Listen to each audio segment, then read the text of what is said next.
You're about to meet one of the most colourful characters we've ever interviewed on Daffy to Daffy. Her hair is wild, her body is covered in awesome tattoos, she's got a great story, and it's not even cancerous.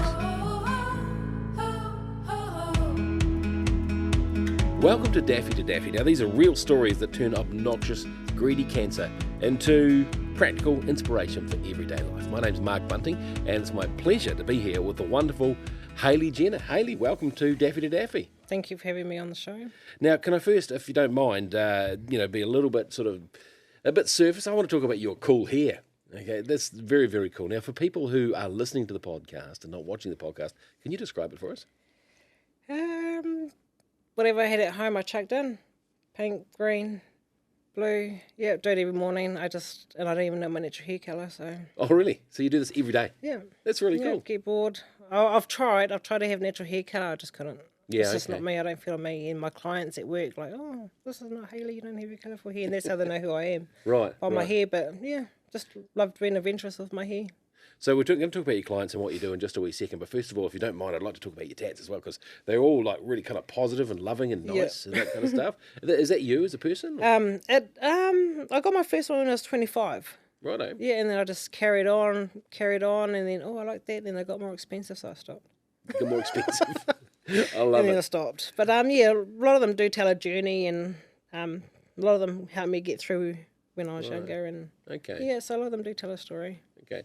Hailey is a barber and hairdresser from Taupō, but let's take it right back. You were brought up in Tukuroa? Yeah, born and bred there, yeah. Yeah, okay. Yeah. And how long did you live there for?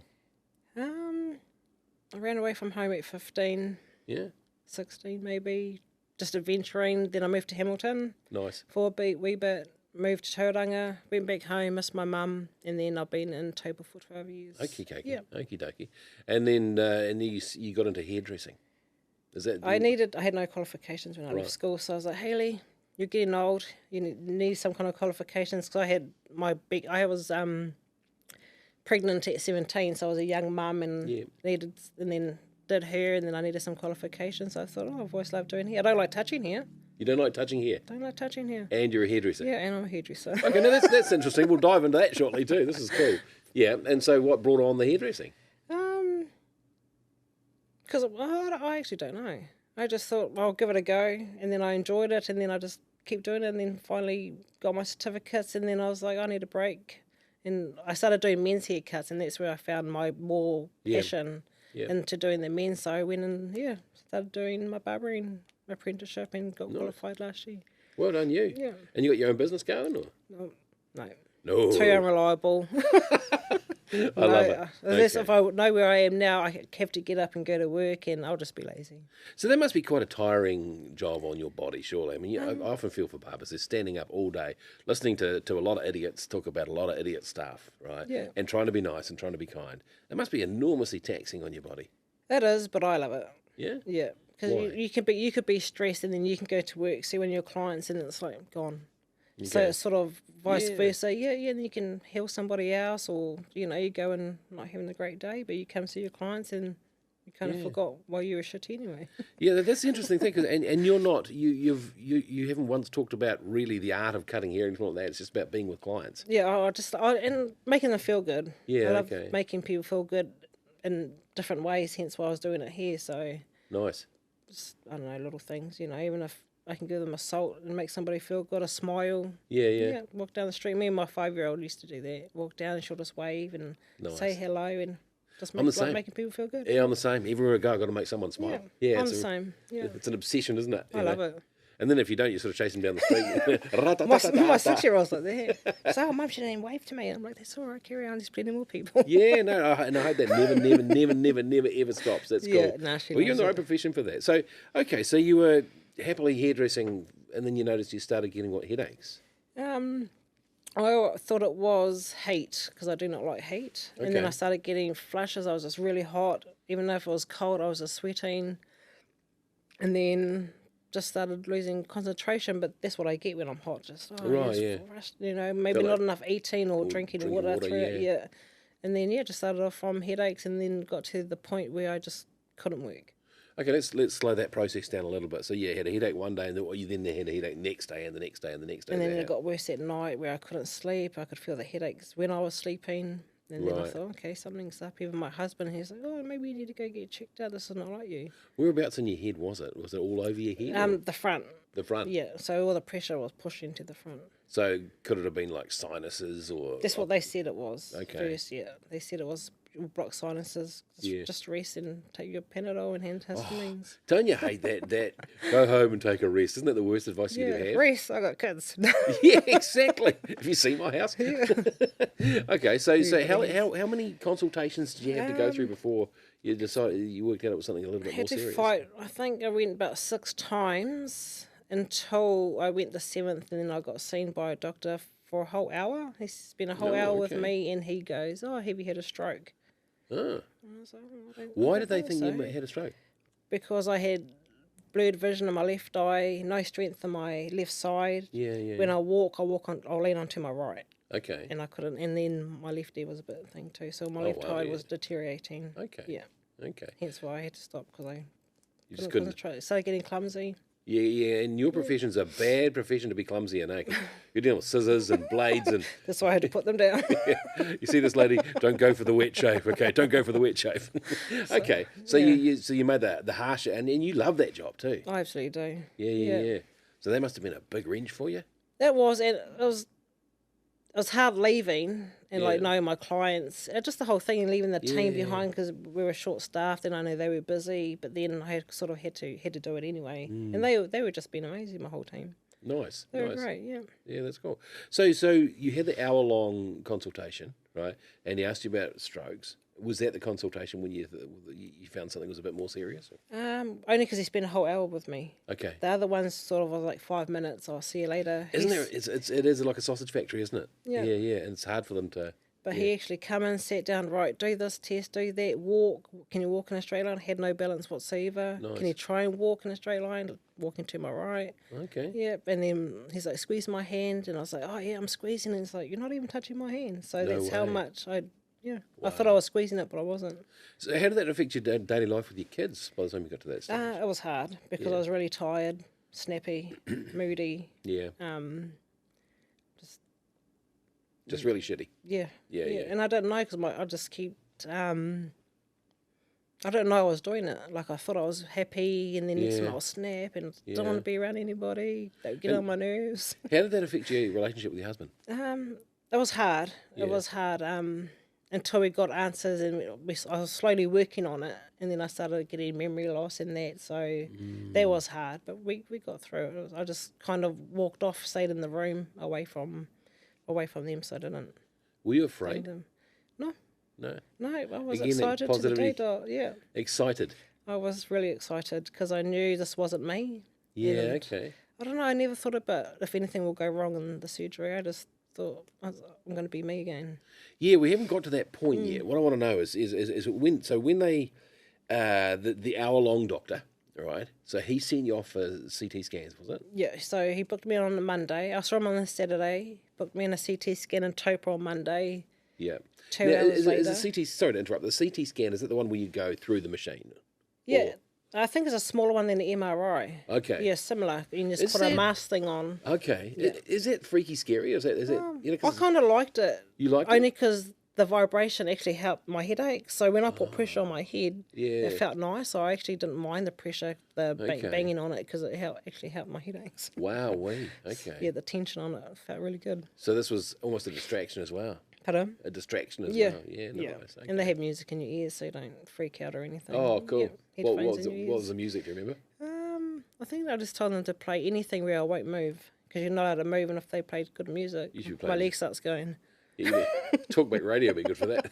It'll numb you. Yeah, just like in the radiation rooms, good music play. I'm like, don't play this because my leg's going to go.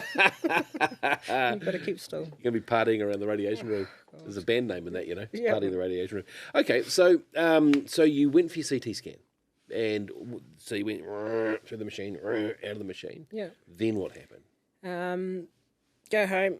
I'll ring you up once we get results. 2 hours, about 3 hours later, he rang up and said, I've booked you a night in the Rotorua hospital if you can get there the next day. Okay. Went there, just amazing. They were just so great. Waited a couple of minutes, got seen, got my bloods and that done, went for my MRI, and then what happened after that? Oh, and then we just went home, and they rang me about a couple of weeks later and told me what they found. So they're the ones who found you had a tumour. Yeah. Yeah. Now, that's, boy, oh boy, ever since I've been a little kid, it's been brain tumour, biggest fear in the world, Yeah. because you can't see it. You don't know if you can get to it. And it always means cancer, right? Yeah. That's what you think. Because of mine, because they thought it would have stuck out, because normally you can feel it. But because mine was grown in the brain, there was no signs of it. So you said, tell me about that sticking out, because I've seen guys with big lumps in their head. Like with cancer, and that you can normally feel it, but because mine's grown in the brain, there was no sign of nothing. So you couldn't feel nothing, see nothing. It was sneaking in there. So where exactly was this tumour? It was on the left side of my movement part of my brain, so it's sitting on my movement nerve. Hence why my left side. So physically, it was sort of up behind your left eye, sort of thing up there. Yeah, I was sort of. You can see it, but it's here. Oh, on the back of your head. Back of the head on my movement nerve. Oh, right wow. down where the really tissue things are that you cannot touch. And you felt the pressure in the front of your head, though? Yeah, Is that because it was pushing pushing through your brain? Yeah. Wow. The tumour was quite biggish, so How big was it? just a bit bigger than a golf ball. Wow. Yeah. Okay. So I was growing every day too, hence why my headaches were getting worse. Okay. So you found... Now, tell me about the moment that you found out, and I'm certainly not trying to dramatise this, but do you remember how they told you, or who told you, or where you were? And We come in for a meeting, and they here at the hospital, and they go, okay, we found what's wrong. It is a lesion tumour, but it's here. Showed us the scans, and sort of just planned what I want to do with it. Okay, so you find you've got something the size of a golf ball on your head, and it's called a lesion tumour. What's a lesion tumour? So they reckon this one's caused by a bump to a head. Where it started off slowly as a blood clot and just grew over time. They don't know when it's caused, how I caused it. So how's that different to other tumours? I actually don't know. But it's caused by an event, is it? Or Yeah, because it's not cancerous, but it's an aggressive tumour. Yeah, They call it an aggressive tumour, but it's not a cancer. So at that point you didn't know it wasn't cancerous, though, is that right? They didn't know until they did tests, so they had to do some little test in that first. And that's like sticking stuff into your sweet. Yeah, Yeah. but then it came back fine. So Okay. yeah, Okay. just living its best life, I think. So tell us about the moment between when you found you had this golf ball size tumour in your head, and when you had that first test to find out if it was cancerous. What was going through your mind then? I was scared, but then I was more scared because I looked over to my mum and she was crying and just wanted to, because my family, cancer runs in my family real bad. Okay. And would have hit my mum a lot. Yeah. I'm getting emotional. Yeah, that's all right. So, but then once we got the news it wasn't, it was a big relief. I think it just hit me and mum more knowing that's how all our family passed away is cancer. So it got to my mum a lot. But and immediately, it hurt me more than it hurt me. Under stress, you went into positive mode. Yeah. Yeah. And so you get it out, I'm ready. Yeah. Now, tell me about you mentioned earlier on excitement. Now, I can't get that out of my head. You were excited about this. What do you mean by that? I was just, I don't know, I was just so excited, because I knew it wasn't me, and I knew if this comes out, I'm going to be back to who I was. Yeah. Not grumpy, snotty, angry, shitty, moody, don't come around me kind of person. Right. I couldn't, even go to the park with my 5-year-old back then, she's 6 now, but I couldn't even go to the park. Because you get cranky. I wasn't able to drive. Yeah. I couldn't be in heat because my head was just pounding. What length of time was all that? So it would have been mid-April. Yeah. Mid-April, I had my operation end of June. Okay. So we still had to do a lot of tests, and then I had to have a heart test to make sure I had no holes in my heart. And wow. stuff. So Right. do a lot of those. So, but once they found the tumour, that was it. That's all they focused on. Is that right? That's all they focused on and how they were going to operate. And it was good because we were going to the room and they told us exactly how they were going to do it. And Okay. So tell me, I want to know about that. So you found it physically, it was in sort of the back part of your head, down sort of just below you, sort of like a occipital bone. A who? What? Your occipital bone. Your occipital bone. Just by the occipital bone. What's a occipital bone? What's that? This is the bone at the back of your head over here. Oh, is it? Yeah. Like that sort of lump at the top of your spine sort of thing? Okay. So it was in there. So is that... Just on the side of it. Okay. You must know a lot about this stuff now, eh? the brain I do and, now. yeah, and how it works and stuff. Yeah, what a blessing. Okay, so it was in there by the occipital bone. So surely it would be an easy enough thing to get in there and whip out, wouldn't it? Because it's quite close to the surface. Is that No, because I was sitting on that movement nerve. If they Right. had touched that nerve, I could have either not made it or end up having strokes the rest of my life. Oh, wow. Yeah. Wow. So they had to go as close as they could without touching it. Let's talk about that moment where they're telling you how the surgery's going to go. I mean, brain surgery, it's not sort of something that everyone does every day. How risky is it? Depending on where it is, because they said mine's pretty good chance there'll be no risks. Right. I don't know. I actually do not know. Okay. I So, think, I don't know. but you know, not at any format, any time did you sort of think, well, once I go under, I'm not coming out? No, like I said, once I come out, I'm going to come out with no chin. Yeah. But they didn't get rid of it, so I Darn came out health with 3. system. You came out with That's 3. what I was thinking. Yeah, Yeah, they gave you- I wonder if they're going to tuck that back. Yeah, that's right. They gave me my mother's one as well. Yeah, awesome. They didn't. Nah, I woke no. up and I woke up to 3 instead. But Is it the first thing you checked? yeah. So I asked them as soon as I went, don't forget, tuck that back. Woke up and I'm like, oh my God, Mum, they didn't get rid of it. Darn it all. Darn it. Went back to sleep Yeah, okay. because I Yeah, was depressed yeah, because your chin. because they didn't do it. Darn them. So was it? So you were on your side or on your front or how? So did it- I had to sit up. Yeah. So I was on a cardboard table. Yeah, a cardboard table. Yeah. Well, they're so I was- lashing out at the health system, aren't they? Oh, no cushions. Straight up on the back, so I was up straight, sitting up straight. Had Yeah. the halos drilled in the head, so my head didn't tilt or nothing. Drilled in your head. So what do you Those mean? halos. So how a halo, What's and it? it helps keep your head straight. Like these metal wire things metal to your head. Yeah. So it stays. A lot of people that normally break their necks wear it too. Really? Oh, yes, I've seen those things. Yeah. So I had that in it. So when you say drilled into your head, you're just talking about a couple of clamps Or on like the side. or screws or whatever. Screw Okay. it in here and screw it in there. Is that after you're unconscious or is that... I think they do it when I'm asleep. Right, okay. Yeah, so they just knock me up, gone, Right. and then they do everything then. So you get in, you're sitting up on a cardboard table, Yeah. and they put you out. Yeah, and then just the last thing I remember, I just flopped. Okay. Yeah. Yeah. But I That's had pretty to be quick, sitting isn't it? straight up. Yeah. Yeah, for him to do it. Okay. And then they put you in this head clamp thing. Yeah. And then they stand around behind you and go in that way. Yeah, Wow. yeah. And how long did they tell you the surgery was going to be? They told my husband and my mum 45 hours. And then Right. 10 hours later. Yeah. Wow. So as soon as that mark hit, my mum was going in there. Is she out? Yeah, you said 5 hours. And Oh, yeah. my husband was trying to calm her down, like, she'll be okay. They'll let us know if there's any complications. and my Yeah, mum's, up and down. Fair enough. They I'm said learning 5 a lot hours. about your mum, eh? She's a She's warrior. a hearty eh? one, that one. Yeah. She doesn't sound like she holds back, eh? No, No, that's where I she's get been my through a strength lot. from. Oh, she has, yeah. Yeah. She's been amazing through the whole journey. You told me be that some other parts of your family had been struck by cancer. You tell me about it. Everyone, my nan, my great nan, uncles, Okay. yeah, aunties. But you were the youngest that was going through this. At the moment, I've had a few younger cousins around like 40s that had cancer, Yeah. passed away by. But I think my auntie, she actually had 2 lesion tumours behind her eyes. Okay. Yeah, so they removed those Wow. a year apart. Yeah. God, they're good, aren't they? They're good. Oh, yeah, see, living their best life. Well, they are. I'll tell you what. Rent free. Yeah, I reckon. Fantastic. So so here you are in your cardboard chair. Did they get any photos of you in that for you? Did you get any? I didn't even ask. Yeah. I just wanted to get in there, Get get it it done, and then go back home to my family. But 10 hours of surgery. 10 hours of 10 surgery. hours, yeah. Crikey. So you obviously don't remember a thing about it, right? But was it just the sheer aggression of the tumour, the size of the tumour, and the fact it was so close to that movement nerve? Yeah. And they said, because if it had gone any bigger, it could have led to a stroke.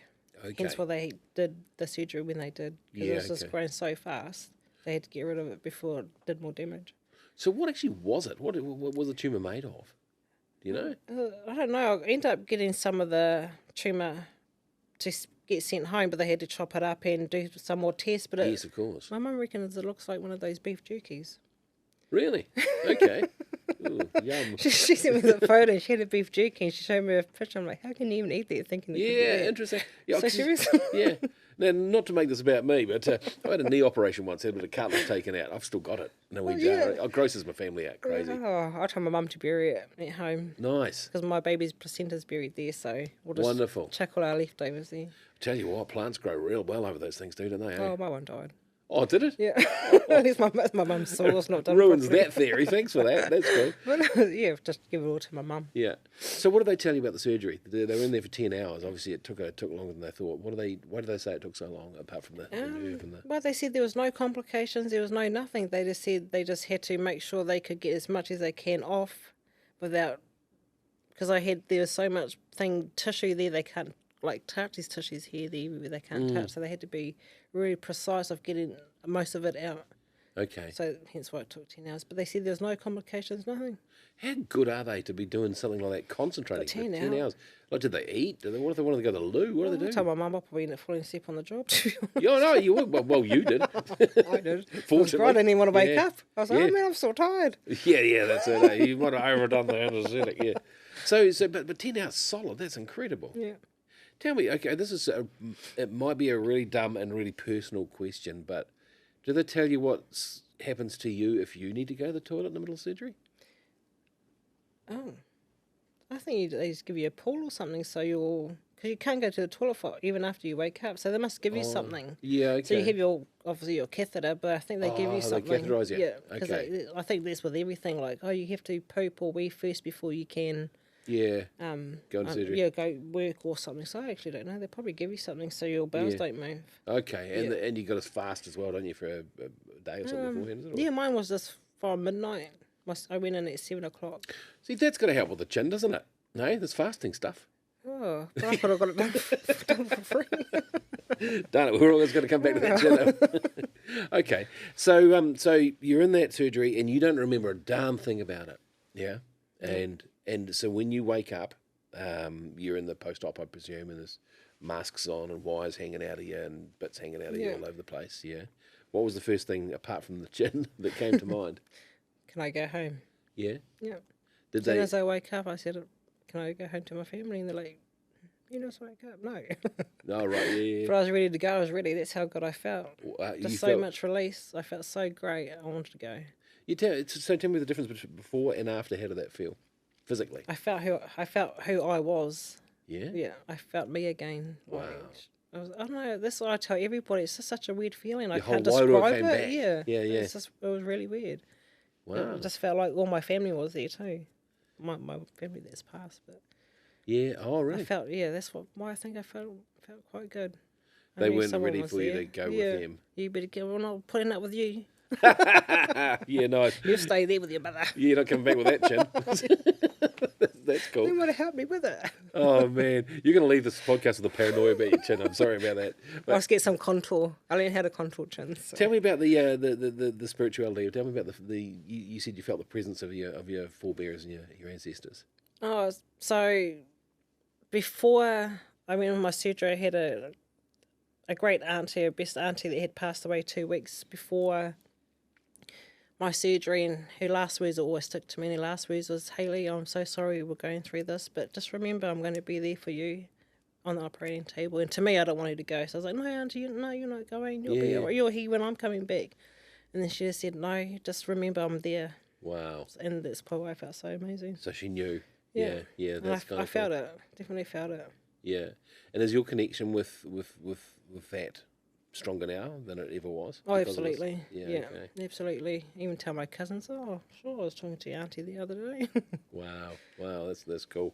So, are you're back who you were? Are you better than who you were, or are you as not good as quite. I still got a little stuff to work on, but I think I am slowly getting there. Yeah, nice. Yeah, just from my weight gain and steroid gain that kind of makes you downhill. But I'm getting there, learning to love myself again. Yeah, cool. Yeah. Cool. No, you're an incredible soul. It's been awesome to get to know you, and I'm certainly hoping that anyone listening to this podcast or watching this podcast feels some joy and some love about this, and I hope they've learned something from this. It is a good journey, and that's why, because I've been doing free haircuts here at the lodge too. Yeah? Yeah, brought my tools with me. No way. Went around, anybody want a haircut? Yep, Wow. give them a haircut. That's fantastic. They're like, how much is a haircut? I'm like, absolutely nothing.